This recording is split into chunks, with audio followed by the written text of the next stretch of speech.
Item number 4, file number 1911410, substitute resolution authorizing the sale of city-owned vacant lots to Milwaukee Habitat for Humanity Incorporated for its 2020-22 home building program in the 6th Automatic District.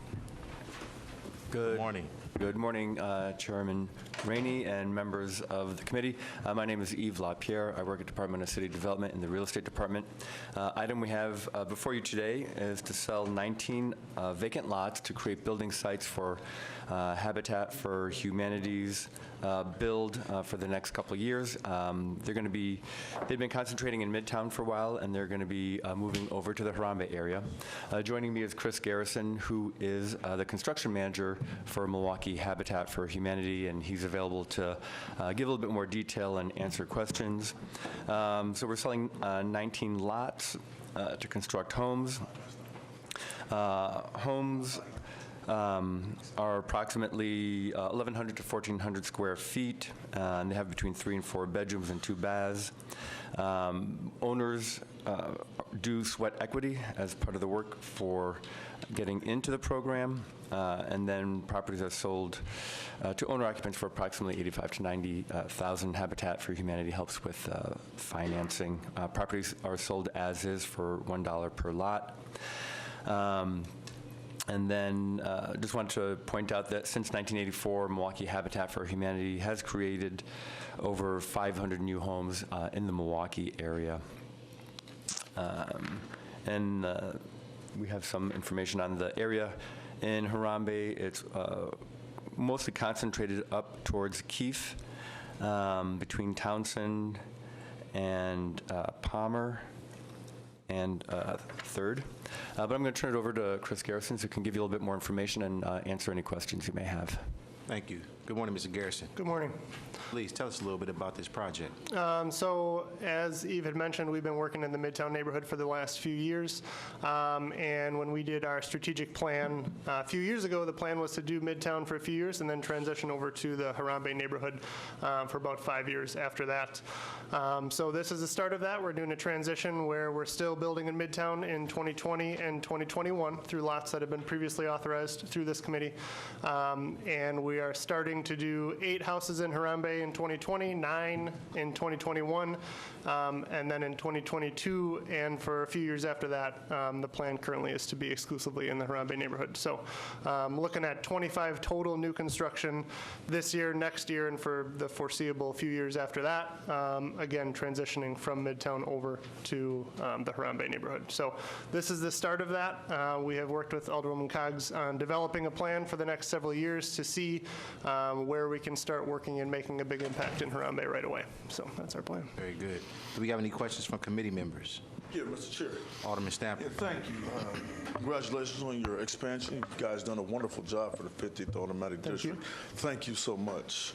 Where are you in your goal of completing your 100 homes in 3 years? Or is that going to go on simultaneously, or are you going to complete this project first? Sure. We will still be doing the Midtown 100 project. We'll be completing that. As of right now, with our final new construction houses being built by mid to late of 2021. So those houses will close late 21 to early 2022. So our end goal, or end date rather, is pushed back a hair, but we know that that 100 family commitment we made, we're going to honor that. So between new construction, repairs, and rehabs, we'll be hitting 100 and looking to get a few over that. So excellent. Will you still have the capacity to operate the RICH program? I'm not familiar with Larry, but what is your opinion? We're right now working on our current staffing structure and developing what makes sense moving forward. As an organization, as you've mentioned, we're from 1984. We were entirely volunteer run at that point. Right now, we're transitioning. We're still utilizing volunteers very heavily, but we're working on a more sustainable staffing structure that full transparency, one of the reasons we were able to be successful in some of those rehabs is a few incredibly skilled and dedicated volunteers who unfortunately have aged out of our program and or passed away. So we are still able to do rehabs. We're working on 2 active RICH programs right now. One of them, if you drive by, it's all nice and sided, looks good on the outside. Another one is in the planning phase. So I don't have an answer as to how many Rich houses we'll be doing in the near future, but we do still have the capacity to finish out our commitment there. Thank you. Thank bet. you. Thank you, Alderman Stamper. Thank you. Do you have any further questions from committee members? Mr. Chair, Alderwoman Cox. I do want to thank Habitat for coming back to Harambe. I know you've done some houses in Harambe previously, and this portion of Harambe is one that I think during my tenure we've probably invested the most in housing stock, but you kind of see the impact the least. Which is kind of weird because there's so many different programs we've done over there, but yet block by block you don't see the impact of the investment that has been made. So the choice of the clustering that Habitat is doing, I think, will assist with that. Plus, I know, with Riverworks helping you guys as well, that they've stepped forward to try to help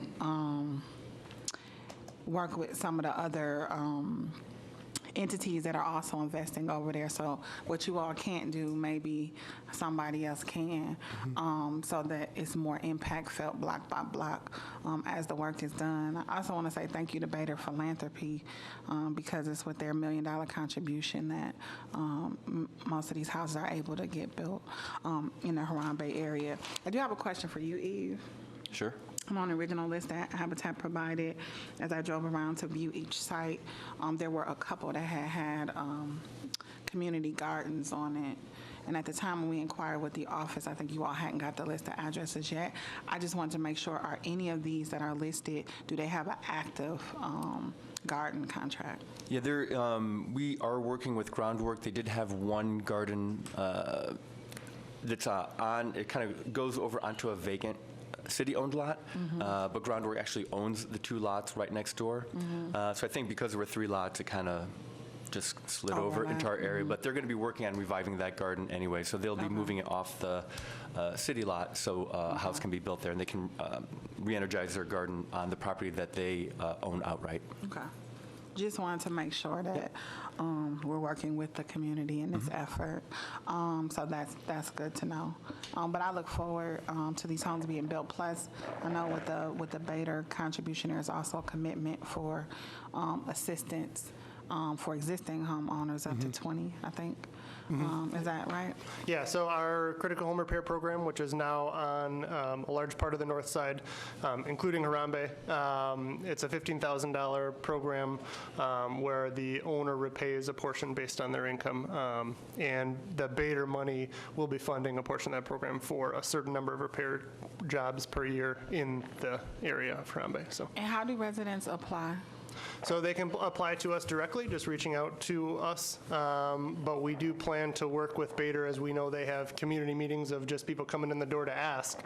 And we are connected with them, so then they can refer directly to us and make sure that they're talking to the right person to get on our application list. So we plan on working with Riverworks and Bader in that regard a lot, of just making sure, as they're in the neighborhood a lot, more than us, been in there for a while, they know some of those folks that maybe targeted requests, and reaching out to us through the people that they know, I think will help us a lot. It's kind of interesting. I said this at the press conference when we announced the contribution. Harambe is Swahili for let's pull together.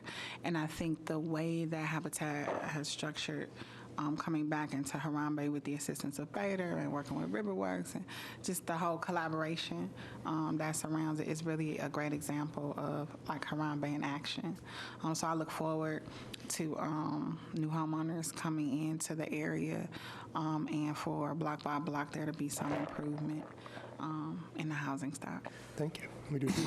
All right, Mr. Garrison, if you could, tell me a little bit about the selection process. Through your strategic planning, how do you guys identify what section of the city that you guys will be focusing on? So we've done this a couple times. For a long time, we were just infill wherever there was 5 lots in a row, 6 lots in a row, just generally on the north side.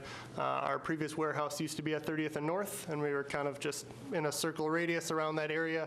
But 4 or so years ago, we started thinking about, okay, we've been in the Washington Park neighborhood, let's think about what the next area is. So we reached out to partner organizations, Riverworks being one of them, and actually requested that they apply to us. And we got applications from, I don't remember how many right now, but several different areas to go, come into their neighborhood, having them do the research of, we have this many lots, we have, we think this is where the rehab candidates are, and going through that. And then we internally looked at all those applications, determined where there was a lot of options. One requirement being we needed vacant land so we could build new construction houses, and the strong partner organization who is in the neighborhood and knows the neighborhood. And so we had a few different good candidates, and that's when we decided, all right, we were in Washington Park. We're never going to feel done anywhere. We don't like using that word, but we're going to transition over to Midtown, right next door, and kind of ease into that, do that for a few years. And then Harambe had the strong application there of, there's a lot going on in the Harambe neighborhood. Riverworks is strong. There's a lot of vacant lots. They are less clustered than they are in Midtown, but they're still, that's where we're looking at, we can still find, we don't like coming onto a block and just building a single house as the only vacant lot there. That homeowner's then kind of on an island, at least from us. So we want to find some clusters, and there's enough of those in Harambe that we think that was a really good, that's where we want to be for the next several years. So that's our plan. Right. Thank you very much, Mr. Garrison. I'm pretty sure there's a lot of alders who will hope that you guys will take a look at their district as well. Yeah. With that being said, Alderwoman Coggs will move for adoption. Hearing no objections, so ordered. Thank you. Thank you. Thank you.